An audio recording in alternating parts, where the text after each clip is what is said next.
ابتدا رب کائنات نے کی یہ کہہ کے سبحان الذی، سبحان،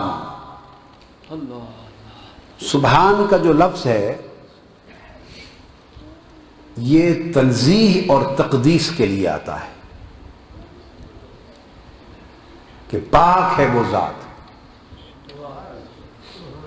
اب سوال پیدا ہوتا ہے کہ معجزہ حضور صلی اللہ علیہ وآلہ وسلم کا ہے، جس کا معجزہ ہو اسی کی شان بیان ہوتی ہے۔ جب معجزہ پیغمبر کو عطا کیا جاتا ہے تو وہ اس پیغمبر کی عظمت اور کمال کا آئینہ دار ہوتا ہے، اس سے اس پیغمبر کی شان نمایاں ہوتی ہے کہ اس پیغمبر کو، اس نبی کو اللہ نے یہ معجزہ بھی عطا کیا، یہ بھی عطا کیا، یہ بھی عطا کیا۔ تو معجزہ کا بیان اس پیغمبر کی عظمت اور شان کے اظہار کے لیے ہوتا ہے۔ عیسیٰ علیہ السلام کے معجزے بیان ہوئے کہ میں پھونک مارتا ہوں مٹی کی مورتی میں تو وہ زندہ پرندہ بن کے اڑتا ہے، مادر زاد نابینے کو میں شفا یاب کر دیتا ہوں، مادر زاد کوڑی کو ہاتھ پھیر کے شفا یاب کر دیتا ہوں، مردے کو زندہ کر دیتا ہوں، جو کچھ گھر کھا پی کے آئے ہو وہ میں تمہیں یہیں بتا دیتا ہوں۔ تو اللہ پاک نے عیسیٰ علیہ السلام کے معجزے بھی بیان کیے، یوسف علیہ السلام کے معجزے بیان ہوئے کہ میرا قمیض لے جاؤ، میرے والد کی آنکھوں پہ رکھنا، شفا یاب ہو جائیں گے۔ فلما ان جاء البشیر فالقاہ علی وجہہ فارتد بصیرا، تو قمیض حضرت یعقوب کی آنکھوں پہ رکھا، شفا یاب ہو گئے۔ تو اس میں بیان معجزہ بھی ہے اور بیان توسل بھی ہے، وسیلہ کا بیان بھی ہے۔ تو اسی طرح موسیٰ علیہ السلام کے معجزات بیان ہوئے، من و سلوہ کا ذکر ہوا، مائدہ کا ذکر ہوا۔ تو ہر پیغمبر کے معجزات جب بیان کیے جاتے ہیں تو مقصد ہوتا ہے اس پیغمبر کی شان اور عظمت کو اجاگر کرنا۔ تو سب معجزوں سے بڑا معجزہ کائنات نبوت میں معراج مصطفیٰ ہے صلی اللہ علیہ وسلم۔ تو جب آقا علیہ السلام کے اس معجزے کو بیان کیا گیا تو حضوری کی شان کا اظہار چاہیے۔ تو جو عجیب نکتہ ہے وہ کسی پیغمبر کے لیے اللہ نے اس اسلوب کو نہیں بیان کیا، یہ بات نوٹ کرنا۔ کسی بھی پیغمبر کے معجزے کو بیان کرتے ہوئے اللہ نے یہ اسلوب کلام، یہ انداز نہیں اختیار کیا۔ کون سا انداز؟ کہ معجزہ مصطفیٰ کا بیان کر رہا ہے، عظمت اپنی بیان کر رہا ہے۔ اب بات کو سمجھے، معجزہ حضور کا بیان کرنا ہے صلی اللہ علیہ وسلم۔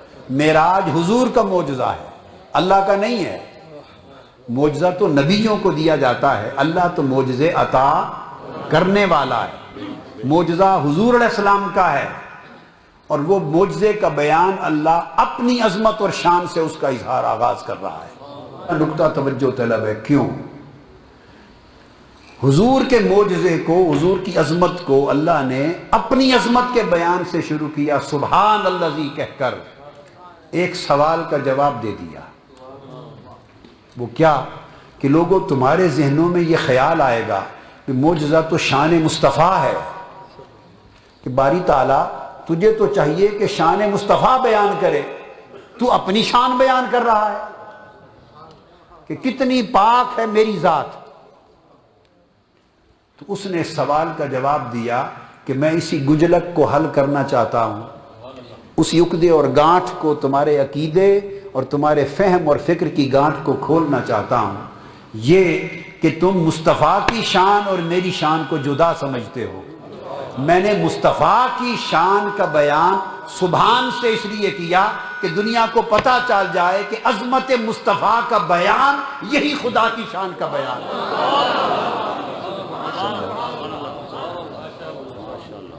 لہذا جب یہ عقیدہ سمجھ میں آ جائے تو پھر بندے کو پتہ چل جائے کہ میں عظمت مصطفیٰ کا انکار کروں گا تو یہ عظمت مصطفیٰ کا انکار نہیں ہے، شان خدا کا انکار ہے،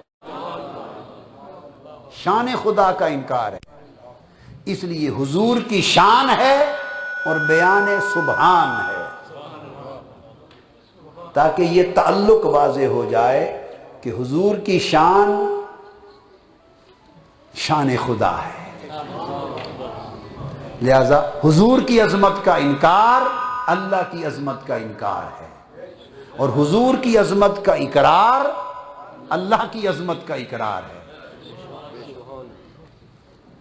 تو یہ پہلا میسج ہے جو اللہ رب العزت نے لفظ سبحان کے ذریعے عطا کیا، پہلا میسج۔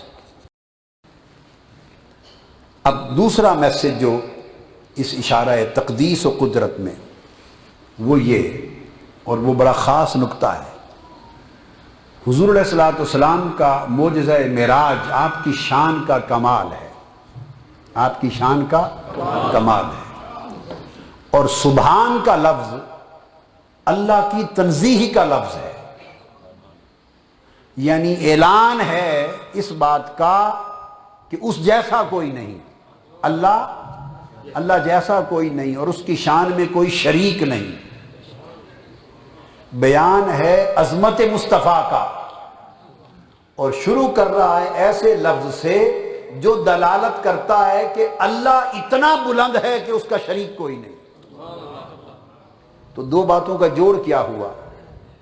جوڑ یہ ہوا، امام ابو عبد الرحمن السلمی نے اس نکتے کو بیان کیا، صاحب الطبقات شیخ ابو عبد الرحمن السلمی، وہ بیان کرتے ہیں کہ یہ اس میں اشارہ اس امر کی طرف ہے کہ لوگوں کو یہ پتہ چل جائے کہ لوگوں، اس معراج میں نے اپنے مصطفیٰ کو جو قربت و عظمت عطا کی، سبحان کی تنزیہ یہ کہہ رہی ہے اس عظمت اور شان مصطفیٰ میں کوئی شریک نہیں ہے،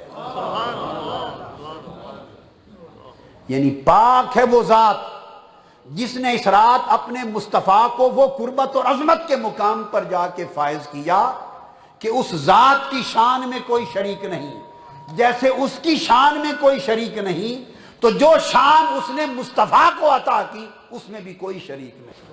اس لیے سیدنا امام جعفر الصادق علیہ السلام، آپ سے کسی نے سوال کیا کہ حضرت آقا علیہ السلام کا جو مقام دنو ہے، قربت اور عظمت کا مقام معراج میں، کچھ اس کا بیان فرمائے، کچھ اس میں سے ہمیں بیان فرمائے۔ تو سیدنا امام جعفر الصادق نے فرمایا کہ اللہ کے بندے، جس مقام پر جبرائیل کو بھی کچھ سننے اور دیکھنے کا چارہ نہ تھا، اور جبرائیل امین بھی جس مقام پر نہ کچھ سن سکا نہ دیکھ سکا، اس مقام کا میں کیا بیان کروں؟ یعنی وہ مقام تھا جہاں جبرائیل امین کو بھی کچھ دیکھنے کی اجازت نہ تھی اور نہ کچھ سننے کی اجازت تھی، تو ہم بیان کریں تو کیا کریں؟ یہ جو مقام ہے کہ جبرائیل کو سننے کی بھی اجازت نہیں دی، اتنی شرکت اور مداخلت بھی نہ ہو، وہ لفظ سبحان سے ثابت ہو رہی ہے۔ سبحان